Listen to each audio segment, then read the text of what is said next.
अपने मन में जिस चीज का विचार करोगे वही चीज तुम्हें मिलना शुरू होगी। अगर पैसे के बारे में विचार करते हो तो आपके पास पैसा आना शुरू होगा। अगर आप अपने प्यार के बारे में विचार करोगे तो आपको आपका प्यार जल्द ही मिलेगा। गौतम बुद्ध के अनुसार हम वही बनते हैं जो हम सोचते हैं। जिस तरह कोई व्यक्ति बुरी सोच के साथ बोलता या काम करता है तो उसे कष्ट ही मिलता है, वही यदि कोई व्यक्ति शुद्ध विचारों के साथ बोलता या काम करता है तो उसकी परछाई की तरह खुशी उसका साथ कभी नहीं छोड़ती है। वही गौतम बुद्ध की यह कहानी जो आज हम आपको बताने जा रहे हैं। इसे सुनने के बाद आप जीवन की सभी समस्याओं को छूट क्यों में हल करने में सक्षम रहेंगे। दोस्तों, एक बार की बात है, महात्मा बुद्ध प्रवचन दे रहे थे। प्रवचन में आसपास के बहुत से लोग शामिल थे। सभी लोग ध्यान से बुद्ध को सुन रहे थे। कुछ देर में प्रवचन समाप्त हो गया। तब लोगों ने बुद्ध को प्रणाम किया और अपने अपने घर को चल पड़े। पर एक यह युवक वहां पर ही बैठा रह गया। बुद्ध की नजर उस युवक पर पड़ी तो वे पूछ बैठे, क्या बात है वत्स, कोई जिज्ञासा है क्या? युवक बुद्ध के पास गया और प्रणाम करके बोला, प्रभु, बहुत उलझन में हूं। जितना इस बारे में सोचता हूं उतना ही उलझ जाता हूं। कैसी उलझन है वत्स? बुद्ध ने प्रश्न किया। युवक हाथ जोड़कर बोला, प्रभु, यह संसार कितना विशाल है। संसार में लाखों करोड़ों लोग निवास करते हैं। उनमें भी एक से बढ़कर एक विद्वान, कलाकार, योद्धा। ऐसे में उन सबके बीच मुझ जैसे सामान्य प्राणी का क्या मूल्य है? युवक की बात सुनकर बुद्ध मुस्कुरा दिए। वे बोले, तुम्हारी जिज्ञासा का उत्तर मिल जाएगा, पर इसमें थोड़ा सा समय लगेगा क्या? तब तक मेरा एक छोटा सा काम कर सकते हो प्रभु। यह तो मेरे लिए गर्व का विषय है कि मैं आपके काम आ सकूं। युवक ने पुनः अपने हाथ जोड़ दिए और कहा, आप आदेश करें। प्रभु बुद्ध ने युवक को एक चमकीला पत्थर देते हुए कहा, तुम्हें इस पत्थर का मूल्य पता करना है, पर ध्यान रहे इसे बेचना नहीं है, सिर्फ इसका मूल्य पता करना है। जैसी आज्ञा प्रभु। ऐसा कहते हुए युवक ने बुद्ध से वह पत्थर ले लिया। उसने एक बार फिर से उन्हें प्रणाम किया और बाजार की ओर चल पड़ा। बाजार वहां से ज्यादा दूर नहीं था। युवक थोड़ी देर में वहां पहुंच गया। वह सुबह का समय था, इसलिए बाजार अभी ठीक से लगा नहीं था। वहां पर इक्का दुक्का दुकानदार ही थे। युवक ने जिज्ञासावश इधर उधर नजर की। उसे एक पेड़ के नीचे एक दुकानदार नजर आया। वह आम बेच रहा था। युवक उस दुकानदार के पास पहुंचा और उसे पत्थर दिखाते हुए बोला, क्या आप इस पत्थर की कीमत बता सकते हैं? दुकानदार एक चालाक व्यक्ति था। पत्थर की चमक देखकर वह समझ गया कि अवश्य ही यह कोई कीमती पत्थर है। वह बनावटी आवाज में बोला, देखने में तो कुछ खास नहीं लगता, पर मैं इसके बदले 10 आम दे सकता हूं। दुकानदार की बात सुनकर युवक को हल्का सा क्रोध आ गया। वह मन ही मन बुदायर समझता है। इतना सुंदर पत्थर और इसका मूल्य सिर्फ 10 आम। अवश्य ही यह झूठ बोल रहा है। युवक को चुप देखकर दुकानदार बोल उठा, क्या कहते हो, निकालूं आम पर? युवक ने दुकानदार को कोई जवाब नहीं दिया। वह चुपचाप आगे बढ़ गया। सामने एक सब्जी वाला अपनी दुकान सजा रहा था।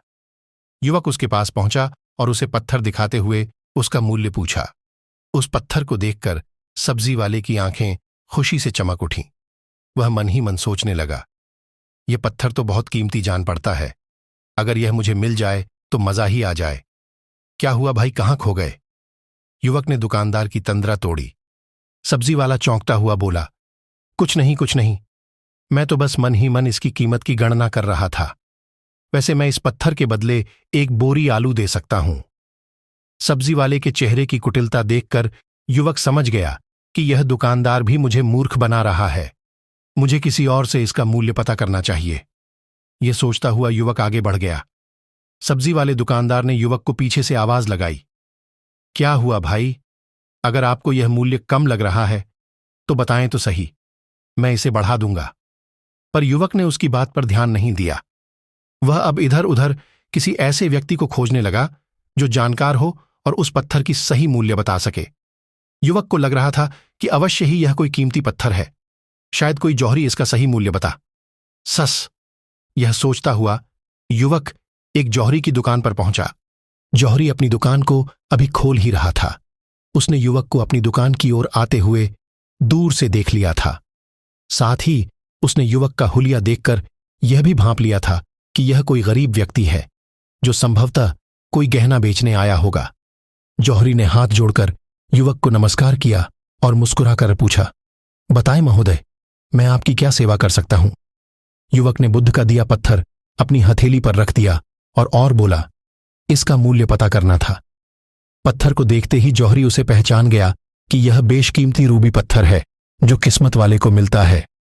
वह बोला, पत्थर मुझे दे दो और मुझसे 1,00,000 रुपए ले लो। कहते हुए जौहरी ने पत्थर लेने के लिए अपना दाहिना हाथ बढ़ाया, पर तब तक युवक ने पत्थर को अपनी मुट्ठी में बंद कर लिया था। उसे पत्थर के मूल्य का अंदाजा हो गया था, इसलिए वह बुद्ध के पास जाने के लिए मुड़ गया। जौहरी ने उसे पीछे से आवाज लगाई, अरे रुको तो भाई, मैं इसके 50 लाख दे सकता हूं। लेकिन युवक को वह पत्थर बेचना तो था नहीं, इसीलिए वह रुका नहीं और दुकान के बाहर आ गया। पर जौहरी भी कम चालाक नहीं था। वह उस अनमोल पत्थर को किसी भी कीमत पर अपने हाथ से जाने नहीं देना चाहता था। वह दौड़कर उसके आगे आ गया और हाथ जोड़कर बोला, तुम यह पत्थर मुझे दे दो, मैं इसके बदले 1 करोड़ देने को तैयार हूं। युवक को जौहरी की बातों में अब कोई रुचि नहीं रह गई थी। वह जल्द से जल्द बुद्ध के पास पहुंच जाना चाहता था, इसलिए ना तो वह रुका और ना ही उसने जौहरी की बात का कोई जवाब दिया। वह तेज तेज कदमों से बुद्ध के आश्रम की ओर चल पड़ा। जौहरी ने पीछे से आवाज लगाई, यह अत्यंत मूल्यवान पत्थर है, अनमोल है, तुम जितने पैसे कहोगे मैं दे दूंगा। यह सुनकर वह युवक परेशान हो गया। उसे लगा कि कहीं पत्थर के लालच में जौहरी उसे पकड़कर जबरदस्ती न करने लगे, इसलिए वह तेजी से आश्रम की ओर दौड़ पड़ा। युवक जब बुद्ध के पास पहुंचा तो वह बुरी तरह से हाँफ रहा था। उसे देखकर बुद्ध मुस्कुरा दिए, फिर भी उन्होंने अपने चेहरे से कुछ भी जाहिर नहीं होने दिया। वे बोले, क्या बात है वत्स, तुम कुछ डरे हुए से लग रहे हो। युवक ने बुद्ध को प्रणाम किया और सारी बात कह सुनाई। साथ ही उसने वह पत्थर भी उन्हें वापस कर दिया। बुद्ध बोले, आम वाले ने इसका मूल्य 10 आम बताया, आलू वाले ने 1 बोरी आलू और जहरी ने बताया कि यह अनमोल है। इस पत्थर के गुण जिसने जितने समझे उसने इसका मूल्य उसी हिसाब से लगाया। ऐसे ही यह जीवन है। प्रत्येक व्यक्ति खान से निकले हुए एक हीरे के समान है जिसे अभी तराशा नहीं गया है। जैसे जैसे समय की धार व्यक्ति को तराश की जाती है, व्यक्ति की कीमत बढ़ती जाती है। यह दुनिया व्यक्ति को जितना पहचान पाती है उसे उतनी ही महत्ता देती है। कहते हुए बुद्ध एक क्षण के लिए रुके, फिर बोले, किंतु आदमी और हीरे में अंतर यह है, हीरे को कोई दूसरा तराश होता है और व्यक्ति को अपने आप को स्वयं ही तराशना पड़ता है। और जिस दिन तुम अपने आप को तराश लोगे, तुम्हें भी तुम्हारा मूल्य बताने वाला कोई ना कोई जौहरी मिल ही जाएगा।